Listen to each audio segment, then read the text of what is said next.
The European Union, which is Kenya's leading export destination, accounts for just under a quarter of Kenya's total exports. But uncertainty is looming over the fate of Kenya's exports to the EU as talks to conclude a new trade pact between the EU and the East African community are yet to be concluded. And that is because Kenyan exports, which largely comprise agricultural exports, will not enjoy tax-free status come the 1st of October should an economic partnership agreement with the EU fail to be signed before then. It's not a formal deadline to the end of negotiations, but it is a deadline by which GSP tariffs will come into force. And that means the tariffs are going up.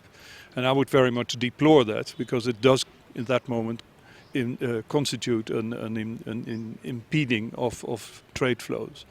Tea, cut flowers and fresh produce will attract import duty at a rate of 8.5%, a move that may render Kenyan exports uncompetitive in comparison to similar exports from countries that have already signed the Free Trade Pact with the EU.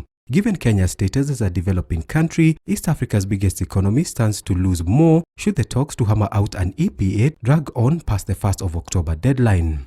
But the Cabinet Secretary for East African Community Affairs, Commerce and Tourism, Phyllis Kandie, is optimistic that an agreement will be reached by the end of this month.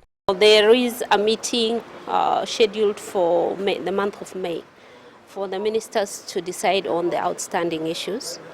I'm very, very hopeful that we would actually be able to conclude the negotiations at that meeting. The trade talks are also being held against the backdrop of the growing influence of China on Africa's economy. And the answer is yes, of course we feel the pressure, but it's also a pressure we welcome. And we are, in that sense, not always the same as other international trade partners.